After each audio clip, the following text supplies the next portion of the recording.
Welcome to Pakistan reaction India channel में आपको एक दफा खुश आमदीद कहता हूँ। उम्मीद है कि सारे लोग खैर खैरियत होंगे, ठीक होंगे और बढ़िया होंगे। गाइस, वीडियो शुरू करने से पहले आपसे गुजारिश है, मेरे चैनल को सब्सक्राइब करें, लाइक करें, बेल आइकन लास्ट पर क्लिक करें ताकि मेरी हर आने वाली वीडियो सबसे पहले सबसे जल्दी मिल सके गाइस। और जो मेरी वीडियो अपनी फैमिली मेरे साथ भी शेयर कर दें गाइस। आज की जो वीडियो है गाइस सबसे बड़ी होने वाली है, मेरे चैनल पे सबसे बड़ी वीडियो होने वाली है गाइस। और उसका टाइटल भी बड़ा अजीबोगरीब टाइटल है गाइस। पहले आप सुने, अब तक का सबसे बड़ा ऐलान सऊदी अरब ने किया है कि मस्जिद के अजान जो है लाउड स्पीकर पे देने पर पाबंदी लगा दी है कि अजान जो है लाउड स्पीकर पे ना हो। इससे गाइस 56 देशों में भूचाल हल्कम मच चुकी है कि सऊदी अरब ने क्या किया है। और सऊदी अरब जो है गाइस ऐसा ऐसा अपने जो इस्लाम है वो भूलता जा रहा है गाइस। सो गाइस पहले वीडियो देखते हैं फिर आके रिएक्शन करते हैं गाइस। 1 2 3 गो।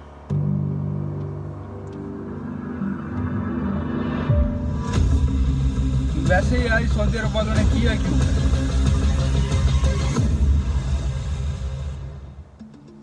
सऊदी अरब से हुआ बड़ा ऐलान, हैरान हो रहे भारतीय मुसलमान। सारे मुसलमान हैरान सऊदी हैं। अरब ने सुनाया नया फरमान, भारतीय मौलाना हो रहे परेशान। जी हाँ दोस्तों, सऊदी अरब में लगातार बड़े बदलाव हो रहे हैं। ये ऐसे बदलाव हैं जिनसे सभी 56 मुस्लिम देश सकते में आ गए, क्योंकि सऊदी अरब ही वो देश है जो इस्लाम का जनक कहा जाता है। सही कह रहे यहीं हैं। से पूरे विश्व में इस्लाम का विस्तार हुआ। ट्रू। दुनिया में जितने भी इस्लाम के अनुयायी हैं वो सभी सऊदी अरब को ही फॉलो करते हैं। ईद, बकरीद आदि जितने भी मुसलमानों के त्योहार हैं उन सब के लिए सऊदी अरब का ही फरमान आता है। अब देखना यह है कि भारतीय कट्टरपंथी मुसलमान सऊदी अरब के नए फरमान को कितना मानते हैं। वैसे तो इन्हें सऊदी अरब का सब कुछ चाहिए, वहाँ का पैसा भी चाहिए, वहाँ का फतवा भी चाहिए, परंतु अब जो फरमान सऊदी अरब ने दिया है उसको लेकर भारतीय कट्टरपंथियों की नींद उड़ गई है। सऊदी अरब लगातार 15वीं-16वीं शताब्दी की रूढ़िवादी सोच से बाहर निकलकर 21वीं सदी की आधुनिकता की ओर बढ़ रहा है। परंतु सवाल यह उठता है कि भारत में रह रहे इस्लाम के अनुयायी क्या कभी रूढ़िवादी सोच से बाहर निकल पाएंगे? आज सऊदी अरब में जो हो रहा है, क्या भारतीय मुसलमान उसे स्वीकार कर सकेंगे? आखिर क्या है पूरा मामला? जानने के लिए बने रहिए हमारे साथ वीडियो के अंत तक और कमेंट में जय श्री राम जरूर लिखें। नमस्कार, स्वागत है आप सभी का दी साइंटिफिक हिंदू पर और मैं हूँ आपके साथ आपका दोस्त धीरेन्द्र। दोस्तों, 22 मार्च से रमजान का महीना शुरू हो रहा है और इसके लिए सऊदी सरकार ने 10 मार्च को नई गाइडलाइंस जारी की। इस गाइडलाइंस का पहला पॉइंट है कि मस्जिदों में लाउड स्पीकर का उपयोग बिल्कुल भी नहीं होगा। आपको याद तो होगा कि जब यूपी में ऐसे ही शुरुआत हुई थी और कई प्रदेशों तक इसे लागू करने की कोशिश हुई तो हर जगह इसकी आलोचना हुई।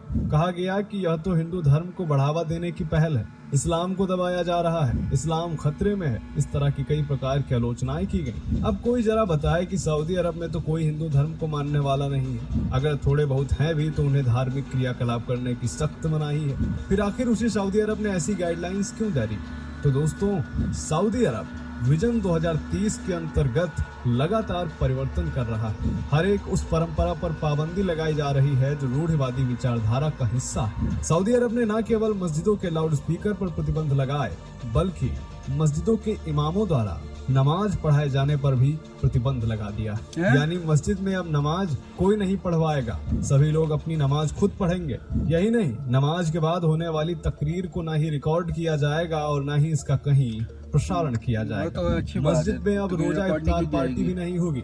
साथ ही मस्जिद में बच्चों को लाना भी प्रतिबंधित किया गया है। एक वाक्य में कहें तो सऊदी अरब ने अब तक ऐसे ऐसे प्रतिबंध लगा दिए हैं जो अगर भारत में लगाए जाते तो बवाल मच जाता, इस्लाम खतरे में आ जाता, सेकुलर गैंग के पिछवाड़े में आग लग गई होती, जगह जगह पत्थरबाजी और दंगे हो जाते। दोस्तों, सऊदी अरब की गिनती अब तक रूढ़िवादी समाज से जुड़े देशों में होती थी। दूसरे धर्म के लोगों को यहाँ आज भी पूरी तरह धार्मिक आजादी नहीं है। यहाँ महिलाओं को भी खुद के अधिकारों के लिए लड़ने का हक नहीं था। लेकिन समय के साथ अब सऊदी अरब भी लगातार बदल रहा है और इस बदलने से सबसे ज्यादा दिक्कत हो रही है भारत और पाकिस्तान में रह रहे कन्वर्टेड मुसलमानों को। क्राउन प्रिंस मोहम्मद बिन सलमान ने जब दुनिया के सामने विजन 2030 रखा तब दुनिया को यह लगने लगा कि सऊदी अरब अपनी रूढ़िवादी सोच से बाहर आ रहा है। महिलाओं पर लगे प्रतिबंधों में भी ढील दी गई है। अब इस्लाम के अलावा यहाँ पर हिंदू धर्म की भी शिक्षा दी जाएगी।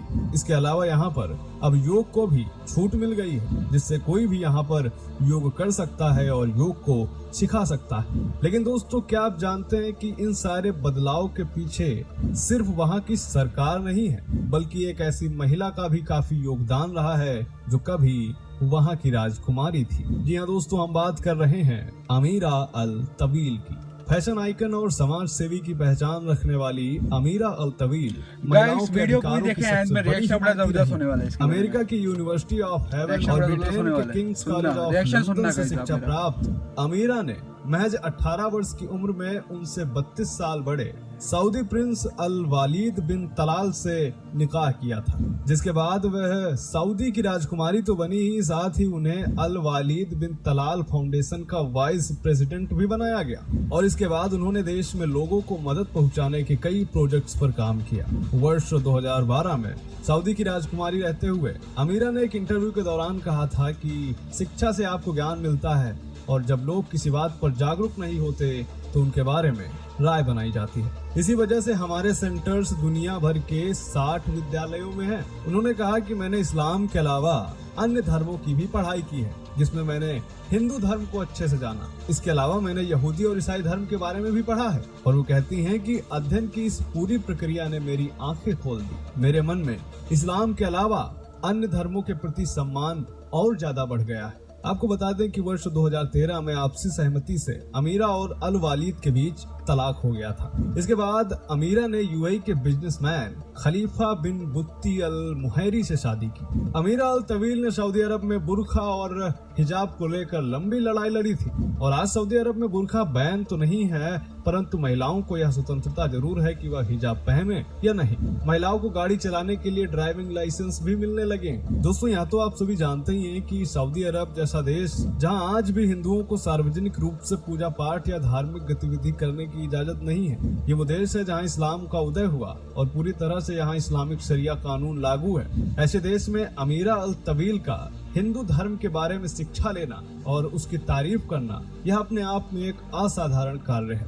और इसीलिए अमीरा अल तवील आज सऊदी अरब का गौरव बनी हुई है। पर दोस्तों, एक बार सोच के देखिए कि क्या जो सऊदी अरब में हो रहा है, क्या भारत में ऐसा हो सकता है? यह सवाल इसलिए क्योंकि सऊदी सरकार ने कहा कि रमजान के दौरान कोई भी किसी भी मस्जिद में लाउड स्पीकर का इस्तेमाल नहीं करेगा। नमाज के बाद इमाम द्वारा की गई तकरीर को ना ही रिकॉर्ड किया जाएगा, ना ही उसका प्रसारण होगा, ना ही कोई रोजा इफ्तार पार्टी होगी। मस्जिदें अगर रोजा इफ्तार का आयोजन अपनी तरफ से करती हैं, तो इसके लिए वह किसी से भी आर्थिक सहायता नहीं लेंगी। अब जरा सोचिए कि यही सब यदि भारत में लागू कर दिया जाए।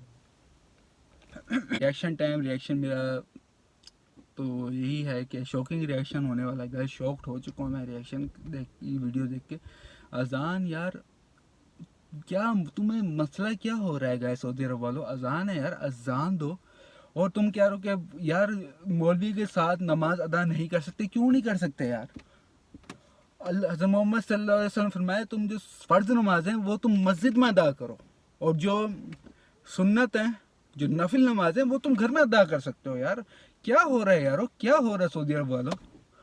यार शॉकिंग रिएक्शन है यार, ये बात अच्छी नहीं है। सऊदी अरब वाले अजान पे पाबंदी कर रहे हो यार, तुम लाउड स्पीकर पे अजान दे सकते। वैसे अजान तो होगी, अजान तो 100% होगी, लाउड स्पीकर पे ना हो, अजान होगी रहेगी। क्योंकि अजान देने का मतलब ये है कि आओ कामयाबी की तरफ। तो अजान तो होगी, चाहे लाउड स्पीकर पे ना हो, मस्जिद के अंदर अजान होगी। खैर ये तो 100% है, अजान होगी रहेगी। उसके बाद जो क्या कहते हैं, जो भाई ये कह रहे हैं ना कि घर में नमाज खुद अदा करो, भाई तरावियों में ये नहीं हो सकता। तरावियाँ जो रमज़ान में तरावियाँ नमाजें पढ़ते हैं, जो पूरा कुरान पाक जो पढ़ते हैं, उनमें वो मौलवी साहब पढ़ाते हैं गाइस, वो तो मस्जिद के अंदर होके रहेगी, वो आप अलग नहीं अदा कर सकते, वो तो खैर मस्जिद के अंदर होंगी।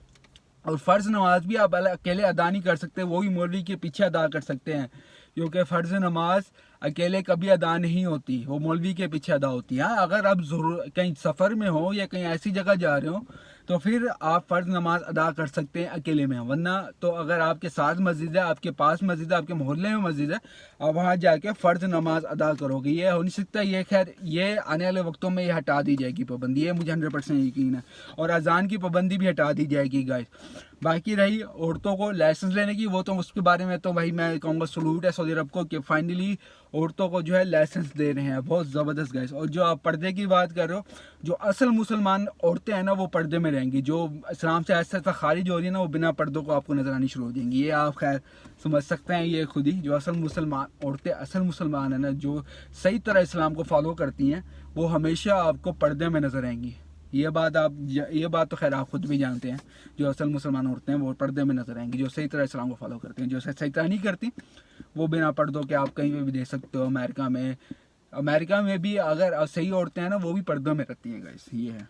तो मेरे हिसाब से वीडियो मैं कहूँगा ऐसी वैसी थी बस, क्योंकि मैं एज अ मुसलमान मुझे ये ठीक नहीं लगता कि आप अजान पे पाबंदी लगाएं, चीज़ पर पाबंदी लगाएं। एज अ मुसलमान मुझे ये अच्छी बात नहीं लगी कि आप इस चीज़ पर पाबंदी लगा रहे हैं। तो गाइज आपकी क्या राय है, आप मुझे कमेंट में बताएं।